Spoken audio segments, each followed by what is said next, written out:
theme that I'm going to speak about today is from a kind of work which I have just initiated. So it's a kind of work in progress. My ideas are rudimentary. So your comments at this stage would be very useful. As you can see, I have titled it as Fear of Numbers, Demographic Anxieties and the Syrian Christian Responses in Kerala. In the backdrop of this growing anxiety among the Christians of Kerala, particularly among the Syrian Christians, about their dwindling proportion in the population, I want to look at the demographic transition of the community from the early 20th century to the present day. My intention is to do this today by exploring three specific historic demographic contexts in modern times and the heterogeneous responses that the Syrian Christian community in particular offered to those situations of numerical angst. The first context is the statist or Hindu anxiety on the growing proportion of Christians in the early 20th century Travancore, reaching a kind of flashpoint in the 1930s, which was confronted by the Syrian Christians by reiterating the positive ties that the community had with the state and its wealth creation enterprises. The second context is the developmentalist anxieties in the mid-20th century Kerala as manifested in the birth control and family planning strategies, which was combated with a considered argument in which visions of faith as well as rationalities of appropriately utilizing available resources found a kind of meeting place. The third context is the current context, which is perhaps still unfolding, of a self-perceived crisis of falling demographic significance, which engenders a set of strategies which include advocacy of large families and early marriages, apart from a kind of growing resentment towards the Muslim community in Kerala. And by this exercise, I hope to show that the contestations driven by population numbers and proportions are historically contingent and could be used for diverse and conflicting purposes. The population numbers evoke different senses in different historical circumstances, engendering multifarious responses from diverse constituencies, making us to think about the fluidity of the meaning as implicated in the population numbers. You know, Travancore, if you look at the demographic history of Travancore, let me go to the first context. We can see that Travancore was one of the fastest growing population in India, at least from the late 19th century onwards. You can see it in the slide. And the first two census reports of the 20th century, for instance, have very positively evaluated this higher population and higher growth rate. And this was projected as showing a progressive Travancore, right? Endowed with better material conditions, public health infrastructure, and female infanticide and child marriages absent. And interestingly, Travancore is often compared not only with other states and provinces in the country, but also sometimes with Western countries to show this positive entitlement as implicated in the population growth of Travancore. Now, this kind of a happiness and confidence developed into a kind of disquiet with the 1931 census. You can see the numbers there, right, where population began to be discussed as a problem in the making, right, if it is not already one. 1931 census report says many countries have begun to outrun the means of subsistence in relation to population. And Travancore has already reached or nearing that stage. And between 1921 and 31, when the area of cultivation has expanded only by 9.6%, population has increased by 27.2%, right?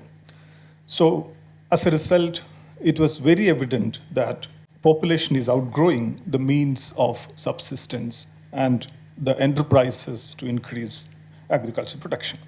By 1941, when the census report was published, this angst was slightly eased because that decade shows growth rate declining from 27%, 2% to 19.1%, right? Of course, we know that that was a decade of economic turmoil with its severe impact on the state as reflected in a series of reports produced in Travancore during that time, whether it is economic depression, unemployment, banking, rural indebtedness, etc., etc. So Travancore population was also undergoing, interestingly, a kind of significant amount of change in terms of the configuration of religious communities during this time. The prime category by which the British census categorized Indians, as we know, religion and caste. The growing proportion of Christians in the population has captured the attention of the administration of the self-proclaimed Hindu state of Travancore, at least in the early 20th century. The census report of 1901, the census commissioner of that time, foregrounds this high proportion of the Christian element, as he referred to it, as highlighting a prosperous career having for Christianity in the state, making Travancore the most Christian territory in all India. Again, writing the Travancore State Manual in 1906, V Nagamaya reports the same thing, and he compares the Christian population in Travancore with other states in the country and then concludes, I quote, "Thus we have a rare phenomenon that the conservative Hindu state of Travancore is much less Hindu than even the Mohammedan state of Hyderabad." But at the same time, Ayya was eloquent in admitting that the reason for the falling Hindu population was the oppressive caste system, which, with its sharpest embodiments in Travancore, that offered little chance for socio-economic mobility for the lower castes. And he continues that under such a predicament, lower castes had no second thoughts to transfer their allegiance to the European missionary and his religion, which was brought with deliverance to them from the trammels of old world civilization, as he said it. Now, also, in an earlier report, he credited the Christian missionaries for the heroism of raising the lower caste from the slough of degradation and debasement by going to their humble dwellings and awaken them to a sense of better earthly existence, which was an element of civilization unknown to ancient India. He also registers equally a concealed fear that, I quote, "There is no doubt that as time goes on, these neglected classes will be completely absorbed into the Christian fold." Accompanied by this burgeoning disquiet about the increasing share of the Christians was an attempt to portray it as a result of the praiseworthy tolerance of the native government from remote ages. And often Lord Viceroy's appreciation in this regard was invoked. And this is a statement from the census of 1891, where the census commissioner has reported that, said that it is remarkable proof of this religious tolerance that Travancore, 20% of the population are Christians against 2% of population in Madras Presidency. From the earliest stages of the sway of Hindu monarchs in Malabar, the Hindu, Muslim, the Christian and the Jew have equally enjoyed the protection, the friendship and sympathy of the government. While on the other part, they have all willingly labored for the prosperity of the Commonwealth without any of those unpleasant asperities and collusions that have disfigured their later relations elsewhere. So basically, tolerance and protection offered by the state thus enabled communities like Christians to labor hard for the prosperity of the state. So that was the message. Such eulogization of a virtuous and promotive regime was continued in the subsequent decades too, albeit the not so concealed discomfort with the growth of Christian proportion and size. And even in the 1911 and 21 census, there is, statements which shows that the loss of Hindus has been so heavy over decades. These statist majoritarian anxieties hardened with the passing of time. The demographic numbers brought about by the 1931 census became an important reference point for fanning the fear towards this influential minority. And as you can see, the census report shows that the Hindu population has declined to 61.5% from 69% between 1901 and 1931, whereas that of Christians increased from 24% to 31.5%. And the proportion of the Muslims, the Muhammadans, remained almost the same with marginal increase. Now, the dramatic transition transition in the community demography of the princely state over the 100 years, from 1820 to 1931, is shown here. Of course, 1820 figure is coming from a survey by Warden Corner. It is not a census report, but then the tables are created in the census report in such a way that, to create an impression that dramatically, this population has basically increased. Now, the issue of growing Christian clout found its expression from multiple demographic vantage points. If you look at various ways this problem has been explained, right? It is stated that in the course of little more than a century, the total population of the state multiplied by just 5.6%, whereas in which Hindus expanded by 4.2 times, Christians by 14.3 times, and Muslims by 8.4 times. And the largest increase among Christians is said as because of conversions and due to the high birth rate among the Syrian Christians. Right? And even if conversion is excluded, it is said that the natural growth rate and natural increase of Christians is far above that of the Hindus. And there are instances in which imaginary numbers are brought from 18th century, etc., to show this sort of a dramatic change. Now, pointed comparisons in particular was consistently made between Hindus and Christians. Between 1901 and 1931, when Hindus have increased by 54%, the Christians have increased by 130%, the census report says. Not only census reports, but also other state publications reflected this anxiety.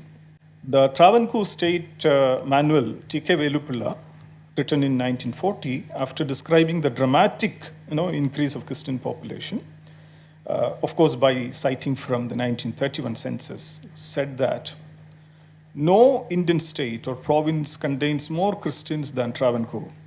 Nowhere in the whole world is a state ruled by a non-Christian monarch which has such a large Christian population as Travancore. So thus Travancore presents a diversity of races and religion in fostering the shade of an uninterrupted toleration rarely paralleled in the history of the world. Followers of different faith have lived here and pursued their moral and material welfare for centuries. So such adulations were there. So a kinship nourished by a laws of dharma, as expounded in the Dharma Shastras, Upanishads, Idihasas, and Puranas, also said to have facilitated the spread of Christianity by its generous attitude, right? But at the same time, the anxiety about the growing demographic clout of Christians is apparent in these renderings. Now, the same decade also witnessed attempts to secularize population problem in Travancore by underscoring the urgency of controlling the population. Kesari Balakrishna Pilla, for instance, became an advocate of population control in a series of editorials written by him in the early 1933, after the publication of the census report, of course, on population problem of Travancore. He brilliantly overlooked the disaggregation within the population in terms of religious communities and called for measures to control population. He was convinced that the astronomical growth of population will accelerate poverty in a country in which majority live already in poverty. For him, it was a disease that needs to be treated with strong medication. And his medication was birth control through artificial means. He called upon the government to wake up from its sleep, start sustained campaign to make the people aware of its necessity, apart from offering incentives and support, and of course accompanied by strong legal interventions. Now, a year later, in 1934, writing another editorial in Kesari itself, he discussed the proposals advanced by Margaret Sanger, the radical American birth control activist, on particularly about licensing system on producing children. Couples should take license from the government for having children every time. And license will be given after assessing the health condition and economic situation of the couple. And he said that even though it sounds very radical and revolutionary, Kerala should take her suggestion seriously and evolve birth control legal system that suit the situation of Travancore or Kerala. And interestingly, Kesari was not the lone voice to underscore these secular developmentalist imperatives that should guide initiatives aimed at socio-cultural reconstruction of Travancore. Writing in 1937, V. Menon placed cooperation and communal amity as the foundation to development, where secular matters should not be combined with religion, and the majority worked towards strengthening the confidence of the minority. In the same decade, also witnessed interventions of people like K.C. Maman Mappala, who reiterated the caste character of Travancore's communal problem as against the religious color as the princely state was seemingly trying to build. In 1941, when the census report published, of course, this anxieties continues, but then, as I said already, the population growth has declined to 19.1% from the preceding 27.2%. And the census gave the state some kind of relief, also because of the fact that the declining rate among the Hindus have also reduced. The proportional decline has been lesser in the last decade, which was around 1.1%, 61.6% to 60.5% compared to the preceding date. Now, the reason given by the census report is that during the decade, conversions to other religions have definitely declined. Second reason was that during the recent years, conversion back to Hinduism has been a special feature, right? And then it actually cited the temple entry proclamation in the context of this, where the real demographic and political intention of the temple entry proclamation becomes clear. Solicitous that none of His Highness subjects should, by reason of birth or caste or community, be denied the consolations and solace of the Hindu faith. And the temple entry proclamation epitomized this necessity. And this is what is precisely said in this report. Unapproachability and untouchability, which had driven many Hindu to leave his fold to seek solace in the other religions, were removed by this proclamation. It arrested the forces of disintegration in the Hindu society and must have had its effect both in reducing the number of converts to other religions and in encouraging several of those who had already left Hinduism to come back to the fold. At the same time, the report has speak about the decline of Hindus, again by using various demographic vantage points. Now, as pointed out already, the high growth of Christians along with the conversion argument was explained in terms of the high fertility rate of Syrian Christians, right? The high fertility was enabled by a ready exposure to and acceptance of modern healthcare systems, high literacy. Many people were also working in the healthcare system already, but also the spell of prosperity that Syrian Christians achieved in the early 20th century by making use of the new economic opportunities opened up by modernity, especially through commercial agriculture, reclamation, and agrarian expansion. And a new relation came to be posited between state and the citizen, where the citizen are not simply born into modern states. They must basically fashion themselves as industrious subjects, as contributors of wealth and well-being, to claim citizenship for themselves. In turn, the state bestows benevolent care on citizens, creating ideal conditions for their functioning as hardworking and obedient subjects. And there was this reiteration of this long history of such a positive ties between the state and the citizen, the Syrian Christians and the native state. While the state acknowledged their law-abiding disposition and labor for the prosperity of the state, the Syrian Christians used to proudly cite this long history of being industrious subjects of the Hindu kings and of being rewarded for their hard work and law-abiding character and uprightness, positioning themselves as a community committed to development and progress of their own as well as that of the country.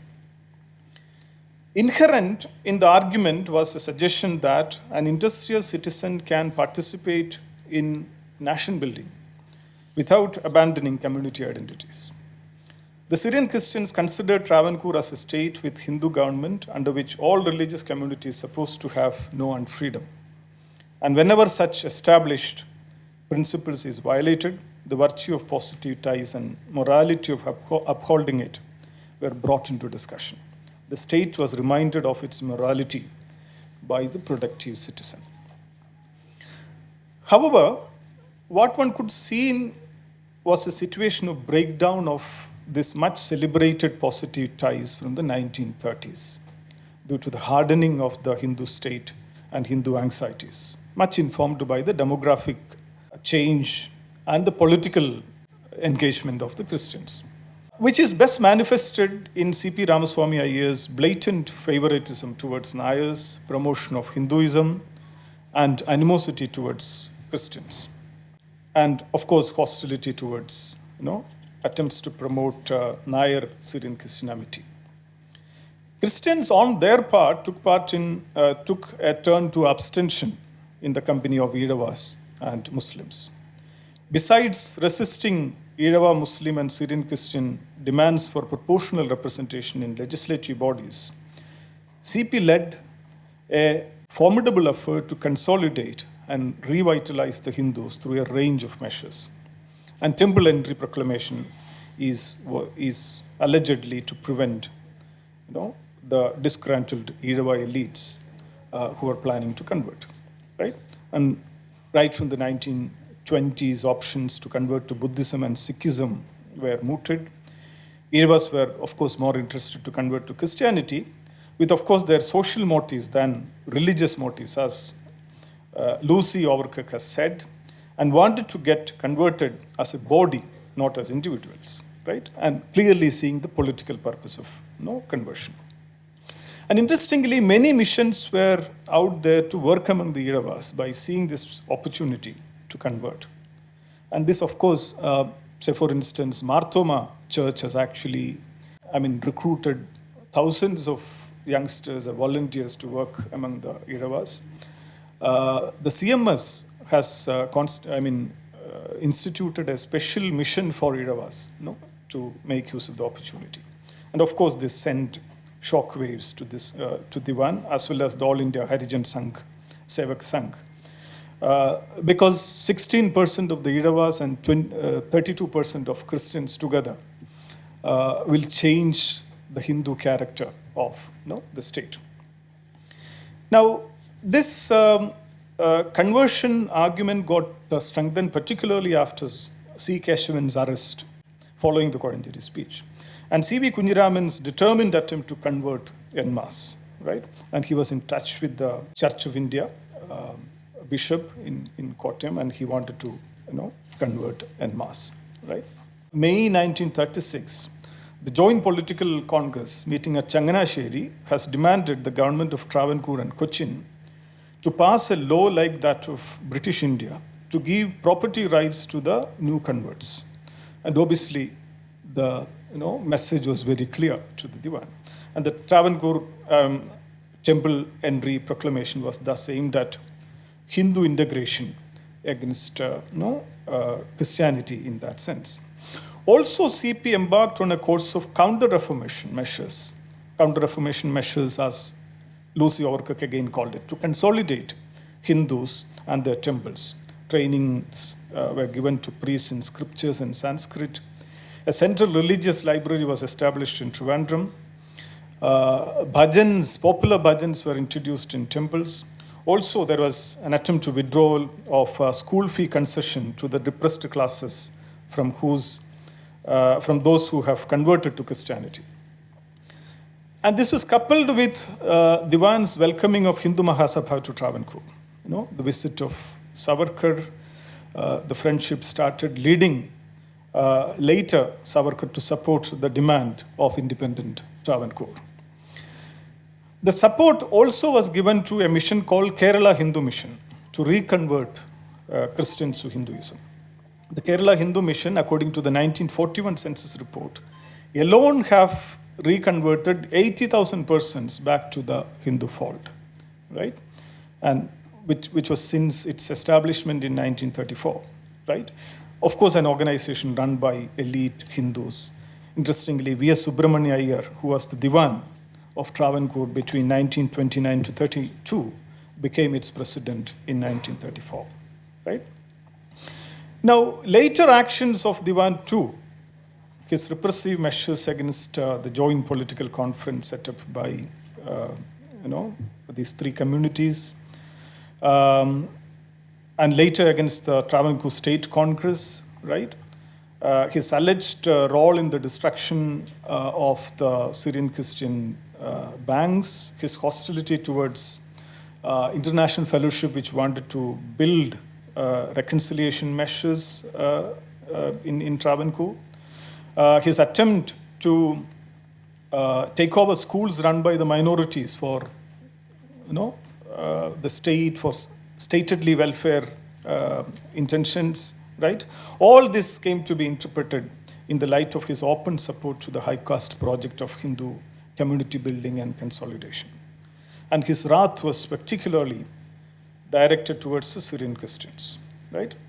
Interestingly, it is, however, important to note that the Christian response to these attacks was not just to assert their religious identity, but draw upon the discourse of industrious and law-abiding subjects.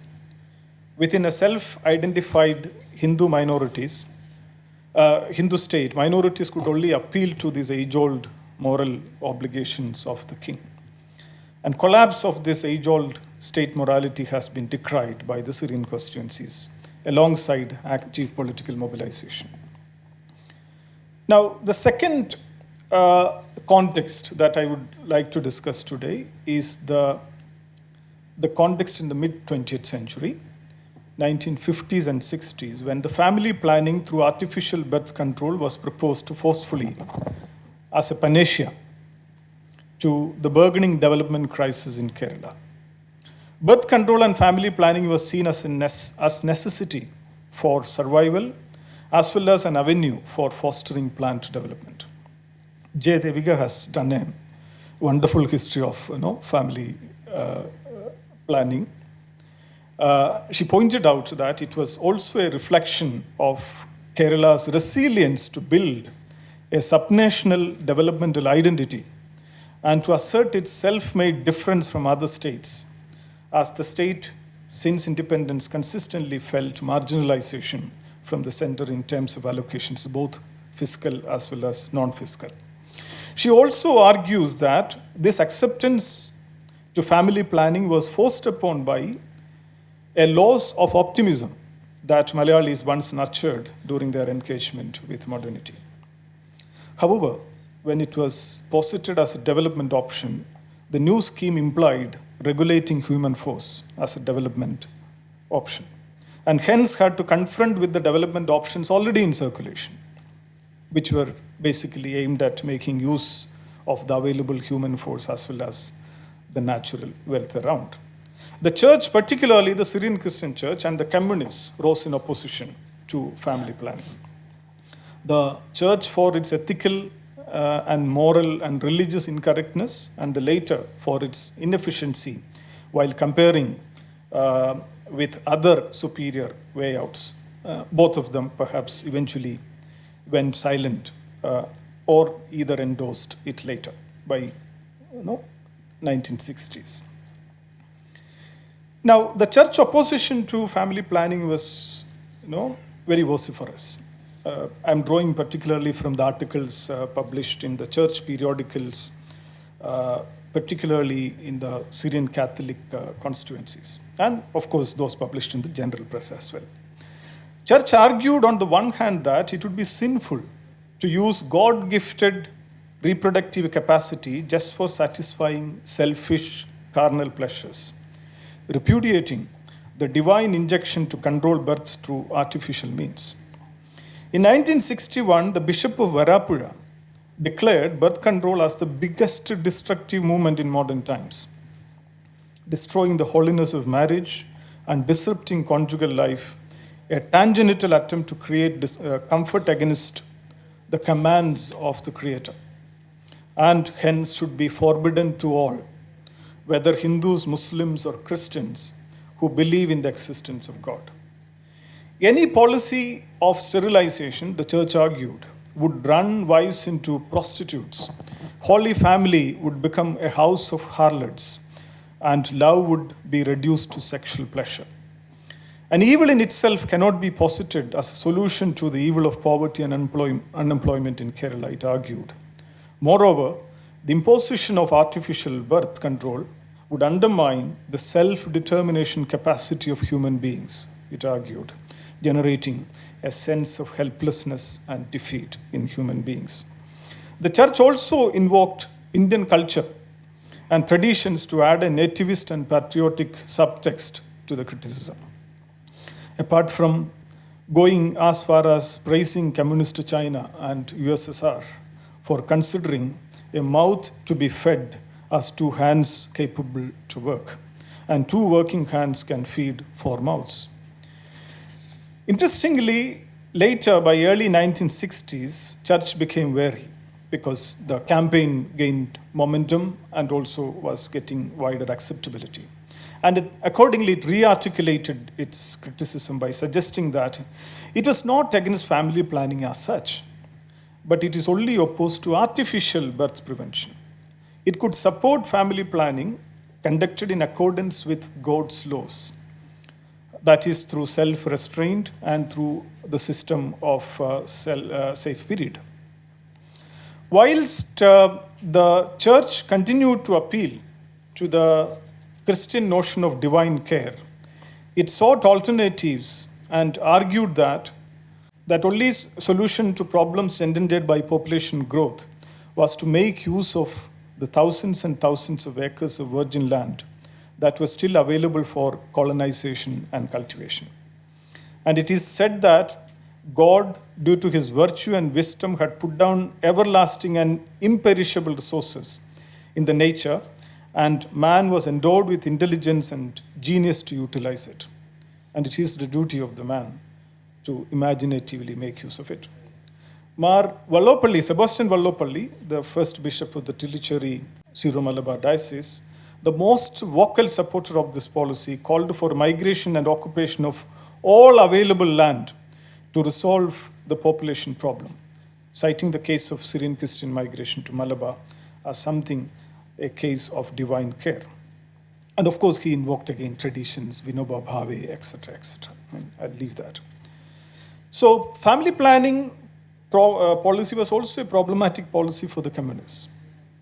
They favored a development model hinging on the rational and planned exploitation of the human and natural resources through industrialization, modernization of agriculture, as well as expansion of agriculture. They called for distribution of land to the tillers, alongside demanding allocation of cultivable fallows for cultivation and forest owned by both government as well as the private landlords for agricultural laborers. Apart from, of course, arguing for making use of all swamps along with forest lands for food crop cultivation. Now, interestingly, the tirade of anti-communists against the dangerous growth of communism often painted this atheist ideology as a veritable threat to the existing moral and ethical regimes, which is seen as an ideology that gives least importance to morality and family relations and strive to make women a public property.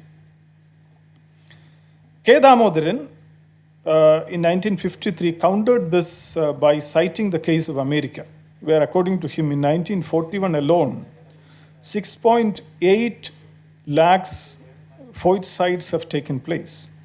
It is a country where 1,000 divorces are occurring in every week, and 1 out of 12 newborn there taking birth with an uncertain paternity. In contrast, he projected Soviet Union as portrayed as a country where foeticide was illegal and culpable and was being appreciated by even Catholics for its morality and commitment to family life. So communism is, projected as the most preferable moral system for Malayalis. The Communist Party criticized the Congress-led government for blocking the occupation of more than 5 lakh acres of old cultivable land in Kerala at a time when it was actually running the Grow More food campaign. EMS Namboodiripad highlighted the inherent contradiction in Congress Party's development policies in Kerala. Invoking Nehru, he argued that modern infrastructures, dam, power stations, factories, etc., are described as the temples of national development, capable of securing decent livelihood and well-being for all. But on the other hand, it promoted family planning as the only means to resolve severe food scarcity in the state. EMS later painted family planning policy as a consequence of Congress Party's reluctance to adopt actual land reforms. Communist critics of family planning was accompanied by agitations in support of those poor farmers who fought with wild elephants, malaria, and cleared forests, and of course confronted oppression and robbery of forest officials and affluent forest bandits and produced food grain. This is a quotation from Ekikobalan, right? In the areas such as Amravati, Churliki, Rithod, Kottur, etc. And that explains the reason why Communist Party was actually supporting the migrant settlers against the eviction attempts on all these locations. This was followed by, of course, the surplus land struggle under the leadership of AKG, as well as supported by people like Father Vadakkan, underscoring again the centrality of farmers and the land in the communist development strategies. Now, to end the story, the end result was something very, very different. We can say that the Christian laity was caught between the campaigns of the state and that of the church. And they, by and large, adopted what state has advocated by switching to small family norm, as it seems to have suited their real-time concerns of having compact families as the best way of achieving mobility and development aspirations, right? As the demography clearly basically shows. Now, the third context is the present one, representing the growing anxiety from the church for the community's low growth rate and decline in the share of total population. As many of us know, it was recently the Pala Diocese under the Syro-Malabar Catholic Church issued a circular announcing incentives for families under its jurisdiction with 5 or more children, which includes a financial support, prior treatment in jobs in their institutions, as well as concessions to fee in professional colleges and a slew of other supports as well.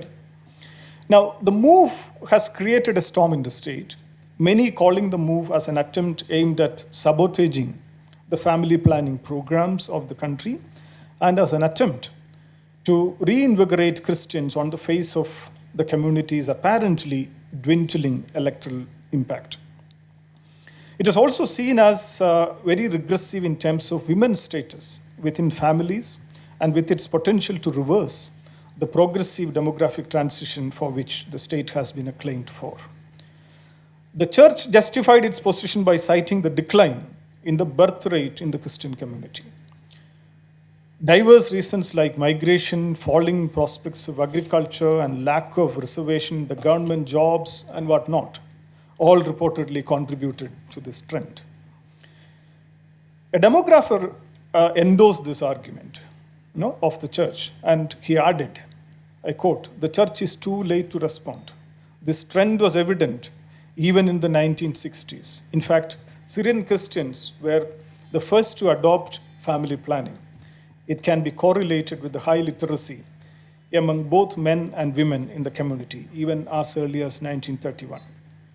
Let's remember that it was 1931 the Christians actually increased, in the most rapid manner. The bishop of the said diocese justified the decision by saying that, quote, it's a reality that the population of the Christian community is going down. Our growth rate is less. That is also a reason. But the immediate reason is to provide assistance to large families who are struggling to make both ends meet due to the pandemic. Now, interestingly, on the other hand, many within the Christian community opposed the move and hoped that this move was just an aberration of an individual bishop, which was actually not the case.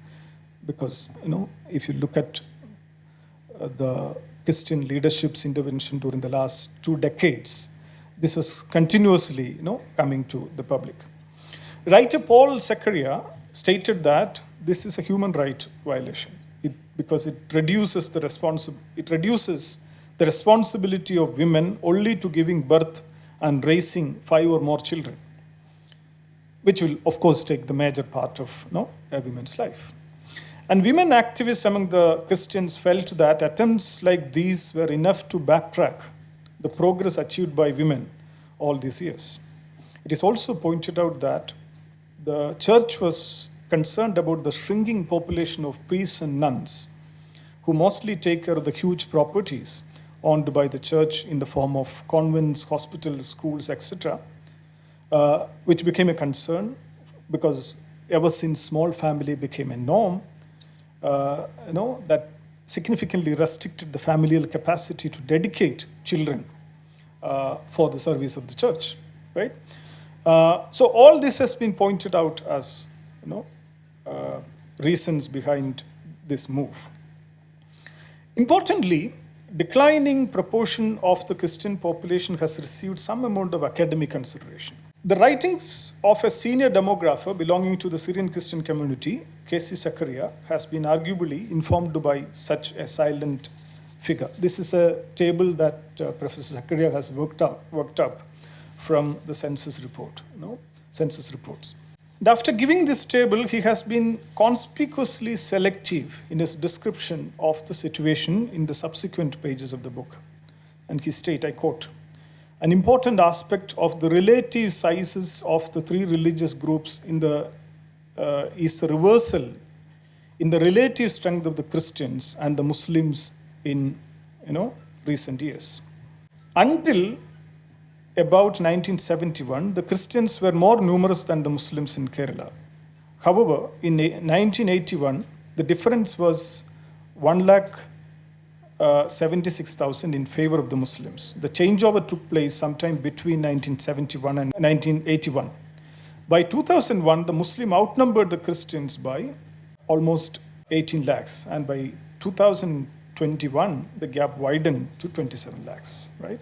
And the gap is likely to widen in the coming years as the growth rate among the Christian population is likely to slow down further, and that of the Muslim population is likely to remain very higher.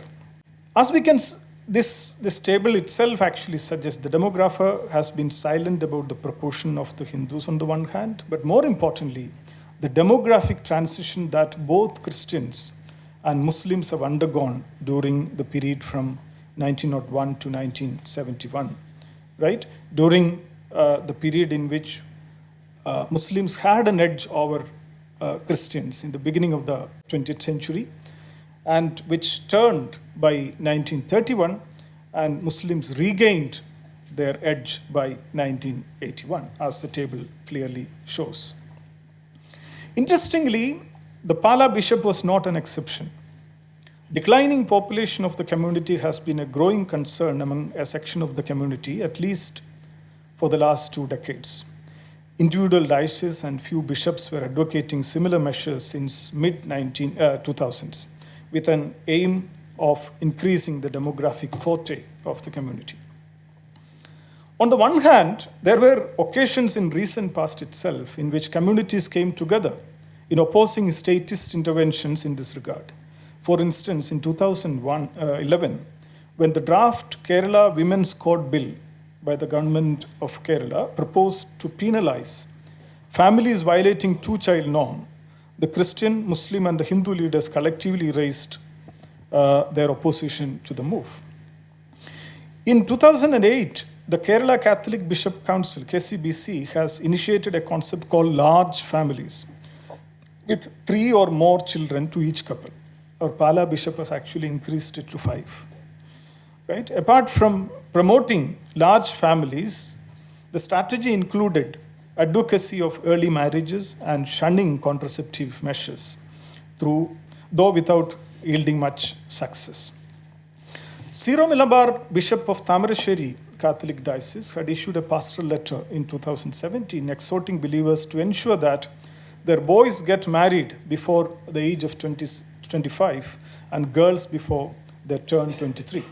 While the Bishop of Idukki Diocese has issued a pastoral letter advising the church members to give up the use of contraceptives and other birth control measures.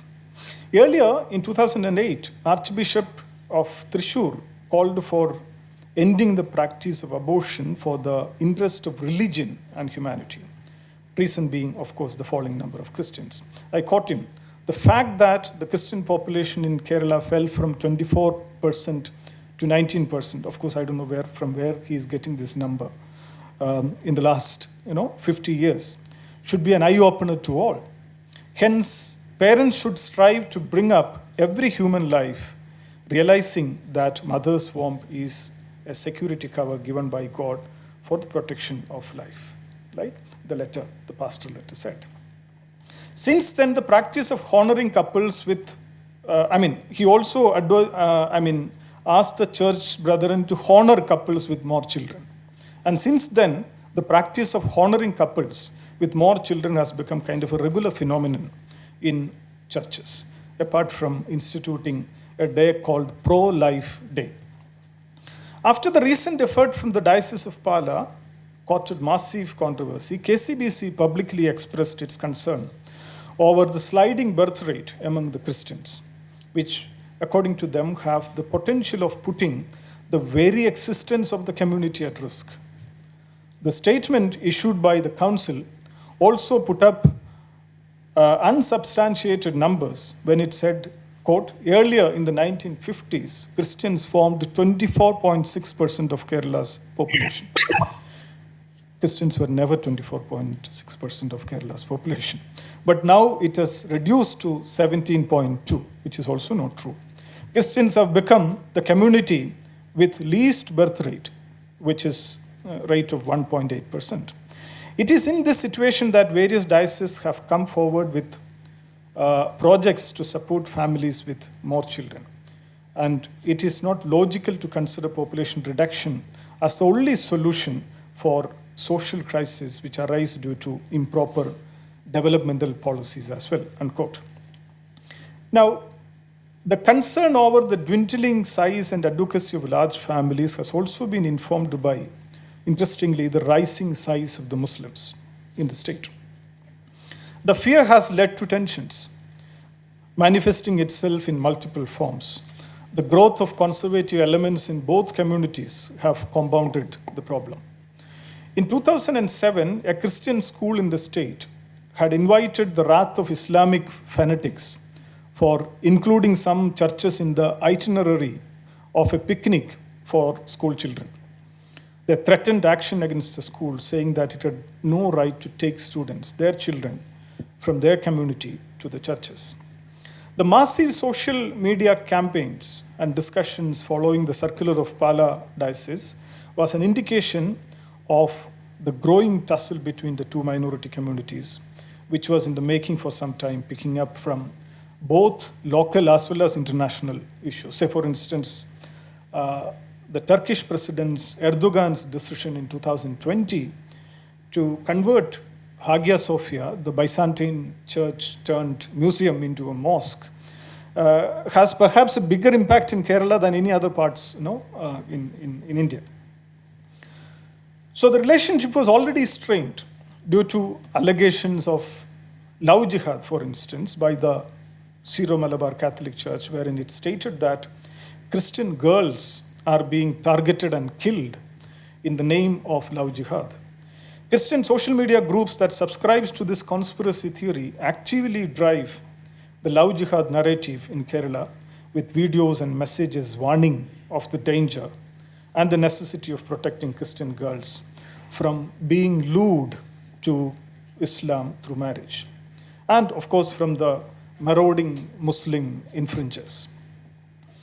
The issue of minority scholarship, there are many issues. Maybe since the time is up, I'll leave those things. The minority scholarship issue has been one issue that accelerated the tension. The Indian Union Muslim League's opposition to the introduction of the 10% reservation for the economically weaker sections also angered the Christian leadership. Though the move has been criticized by Hindu community organizations like SNDP, KPMS, etc., also, who accused the left government of betraying the interests of the historically marginalized communities. And the Changanasheri bishop has termed the stand of IUML as rank communal, right? In response to the growing clamor of the Syrian Christian community for fair treatment and resolution of problems, the Kerala government has appointed a commission led by Justice J.B. Koshi to study the problems faced by the Christian minorities in Kerala by the early 2020. Now, the Bishop of Pala recently added to the narrative of love jihad when he said that jihadi terrorists are resorting to narcotics too, which is being used to trap non-Muslims, causing controversy over narcotic jihad, suggesting the Christians to draw their line clearly from the Muslims. Now, the bishop's statement had engendered severe consequences on the social landscape of Kerala, which has been, of course, celebrated, as we know, for peaceful coexistence and communal amity. Actually, it was, even though not so. The statement engendered a slew of protests and counter-protests and social media campaigns. Things have grown to organized media campaign by vested interests Christian groups against two ready-to-cook packed food brands in Kerala, located in Iratupet, I guess.